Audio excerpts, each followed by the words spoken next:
Hi, I'm Coach Corey Wayne, and this is my video coaching newsletter. And the topic of today's newsletter is going to be She Rejected Me Because I Support Trump. Well, I've got a really interesting email, a dating story. This guy went out on a first date with a woman, and somewhere in the middle of the date, they got on the topic of politics. He lives in Chicago, actually. And then his date found out that she was a Trump supporter.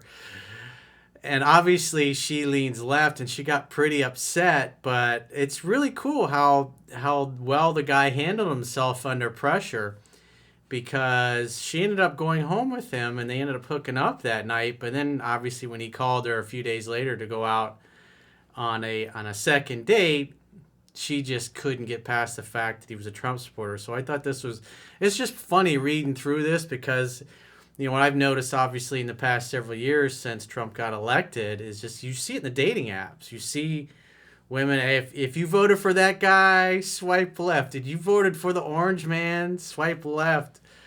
If you're MAGA, swipe left. I mean, it's like, and women go out of their way to let men know that they do not like the president, and it's comical to see these things.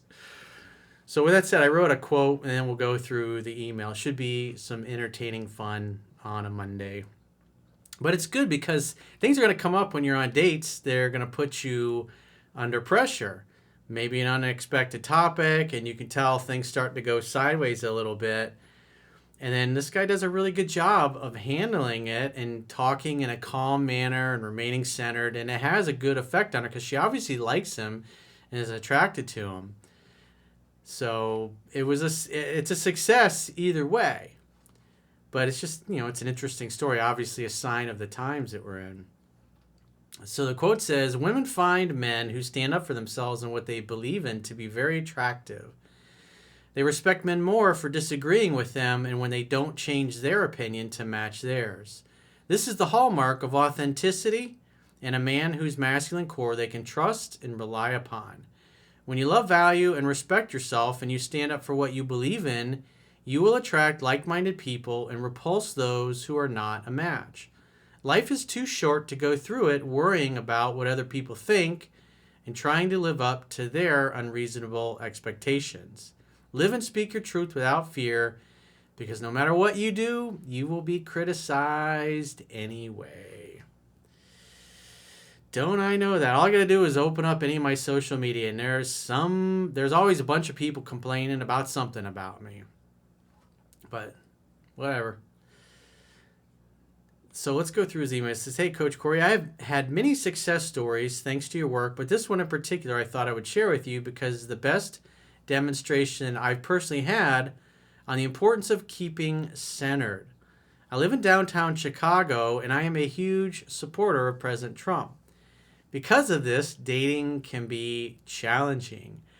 I kind of came to this epiphany over, last few weeks, because obviously, even though I live in Florida, we have a Republican governor.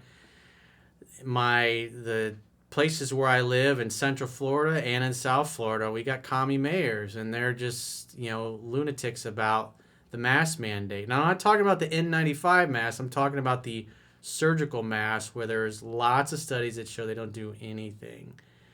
But that's beside the point. I'm sure a lot of people be hating and complaining, trying to tell me otherwise, but there's studies out there that show, even a recent one, that, if you're, in other words, somebody's complaining about you wearing a mask, if they're not wearing an N95 themselves, it's like they don't know what they're talking about. But it's interesting conversation. And so my epiphany that I had, it's everybody that's wearing a mask is probably leaning left. And everybody that's walking down the street that doesn't have a mask on, there's a good chance they lean right, which if you're trying to determine who to approach, you can't really see what a woman looks like, because I've had that experience when you say, wow, she's got beautiful eyes, and she pulls down her mask, and you're like, who? I'm sure you guys have probably had the same thing, but it's nice. So it kind of culls the herd for you a little bit, lets you know who you potentially have a good chance of hitting it off with and who to avoid. So he says, while I have no issue dating women who have liberal views, I actually enjoy hearing other viewpoints. A fair few women out there are completely intolerant and unaccepting of views that aren't orange man bad. Absolutely. I got friends, I got family members who are suffering from TDS. They got Trump derangements. And my own assistant, who I love to death, we've been friends for 25, 26, 27 years. It's like she's definitely got TDS. And I know it's probably irritating her as she's watching this right now, but I don't care. It's just amazing. My parents have some friends of theirs that are really good friends, and they had to stop hanging out with them because they lean left. And it's like every time they got together, the guy would just start going off and complaining about Trump and this and that and just being obnoxious and loud and causing a scene. And they're just like, it's just amazing. Even my own cousins who are pro Second Amendment are, they voted for Biden, and yet they have no idea that Biden is going to put Beto O'Rourke, who says he's going to wants to ban all semi-automatic rifles and pistols. They had no idea because obviously the news didn't report that to them. But if they really knew what the guy had planned on doing, they probably wouldn't be voting for him. But it is what it is. Doesn't matter. But it'll be interesting to see what happens, because the media is gaslighting everybody, telling everybody that the election's over. And all Trump has to do is in 3 states get the legislatures to not certify their votes. And Fareed Zakaria of CNN, of all places, back in September did a video that's making its rounds again, talking about how Trump could win in a disputed election because the fraud that's coming up with these mail-in ballots. And so if you got just three states that don't certify, then what happens is it goes to the U.S. House. And what happens is each state gets 1 vote. So that's 50 votes. And right now there's 26 legislatures that are Republican. And so this is actually a constitutional process. And our founding fathers actually accounted for this. If there was a problem or there was massive fraud in an election, they looked, okay, well, we can go to the people's representatives. In other words, if the people voted a certain way, then their legislatures, depending on which way they lean, will send they'll get 1 vote, basically. And so right now, as it stands, there's 26 legislatures that are Republican, and I think 24 are Democrat, and I think there's 1 that's kind of in the middle or tied or whatever.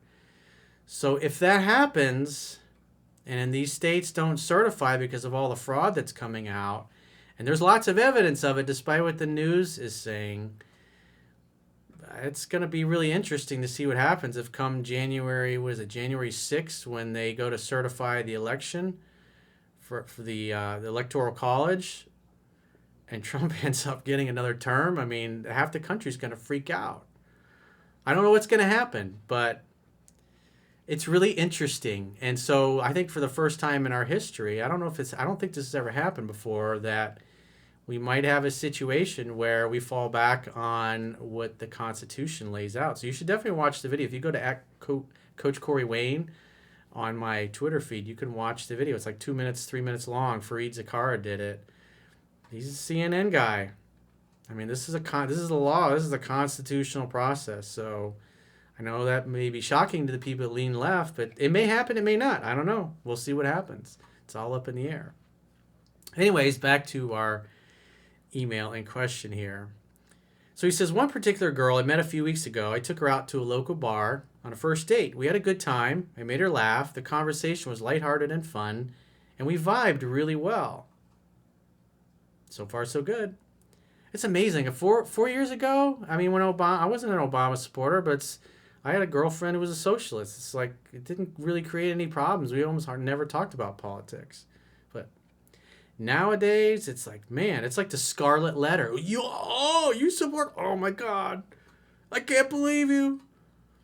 At the end of the night, I went in and kissed her, and then we went our separate ways. It was more or less of a textbook first date.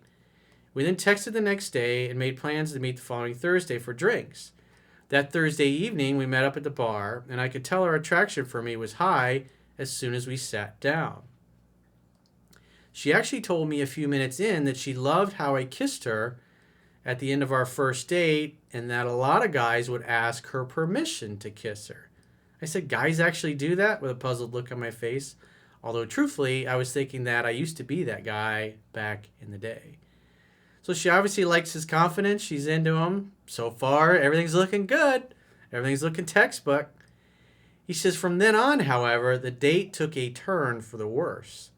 I can't remember exactly what the pretext was, but it ended with her asking, wait, you're not a Trump supporter, are you? I thought to myself, here we go. I could have easily pretended to be apolitical or try and soften the blow like I had done in the past, but I felt I was not being true to myself. This is the important part right here. He's like, just like I talked about in the quote, this is his truth. This is what he believes. He's going to speak it without fear and let the chips fall where they may. Even if she goes full TDS and storms out, whatever. That's her problem. She was radicalized by the media that's been gaslighting her for 4 years, saying that we had a fascist takeover of the country.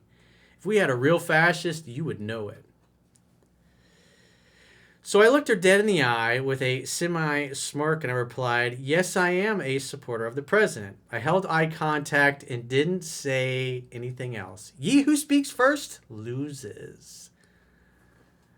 It was silent for a few moments. I genuinely think she was speechless. She then followed up with a series of reallys? Are you serious? How could you like someone who was racist, xenophobic, hates women, yada, yada, yada? You know, all the stuff that CNN and MSNBC and the New York Times and all of them just have repeated for the last 4 years every day. That's the power of propaganda. You repeat a lie often enough, low information voters, they just believe the lie. Through this interrogation, I kept very calm and explained why I believed in the things I did. So he's calm, he's remaining centered, he's not bothered, he's not perturbed, he's not intimidated by her. He's just very matter-of-factly explaining the price of tea in China. I explained it in a way that was very respectful and non-combative. I told her straight up that if someone wasn't able to accept me for what I believed in, then I wouldn't want to be with a person like that anyway. So he's just basically, hey, this is what I believe in. If you don't like it or somebody else, they can pound sand. It's very powerful. But living that way and having that, speaking your truth in that way, you'll piss people off, definitely. But there'll also be other people who'll be like, cool, I appreciate your honesty. He says, and I truly mean it. From then on, she calmed down a bit, but was still clearly flustered by the exchange. We moved on to other topics, but I could see by her expressions that it was still bothering her a lot. I'll bet. What's the old saying? If you want to piss off a conservative, lie to him. If you want to piss off a liberal, tell him the truth. I mean, just go look at the reviews of Mastering Yourself. The things that are in here are truthful and documented, and it sets people off, and they lie, and they misrepresent what's in my book because they're so upset about it. It's the power of propaganda. And by the way, if you haven't read Mastering Yourself, you can read it for free at understandrelationships.com, along with 3% Man. I could literally see an internal conflict raging inside of her. Her voice and words were kind and understanding, but her facial expressions were the complete opposite. I wish I could have been a fly on the wall just seeing that. Throughout the night, she kept bringing up the topic, but was slowly calming down. I think she was frustrated because she had a high level of attraction for me, but couldn't get over the fact that I was a Trump supporter. So she's seeing your reality of what a good dude you are, but yet the propaganda that's going around in her head that's been, because she's been gaslit along with the rest of the country for the last 4 years is like, doesn't compute. Later in the night, I asked if she wanted to come home with me to watch a movie on Netflix. She agreed, which I was a little surprised by considering how the night went. That's why you always go for the close. You never know. She may say yes, she may say no, but this is your second date with her, so it doesn't matter. From then on, she was a lot more chill, and we ended up sleeping together. Huh. Imagine that. 3% Man in action. However, our story doesn't end there. I did text her a few days later, seeing if she wanted to hang out again. She replied, "Sorry, I just can't get over the Trump thing." I replied, "Well, that's a shame, but I respect your decision. Good luck with everything. Thanks for the sex." He didn't say that, but... He says, "And I have not spoken a word to her since. Despite this, I still consider it a success story." Bro, good job. Drama-free zone, baby. So he got to live and speak his truth. He still got laid. Even though he's not going to date her anymore, they each got a happy finish out of it. It's a success story. And it reinforces that it actually works, being who you really are. Damn the consequences. Although I'm not trying to count notches on my bedpost, being able to seduce someone who despises what you believe in is really satisfying and goes to show that people have no control over how they feel and who they are attracted to. Amen, dude. So again, if you haven't read my books, you can read 3% Man for free and Mastering Yourself for free at understandrelationships.com. All you got to do is go to and sign up in the email sign-up box. And if you're struggling in your personal and professional life and you'd like to get my help and you want to book a coaching session, go to understandrelationships.com, click the products tab at the top of your screen, and book a coaching session. Until next time, I will talk to you soon.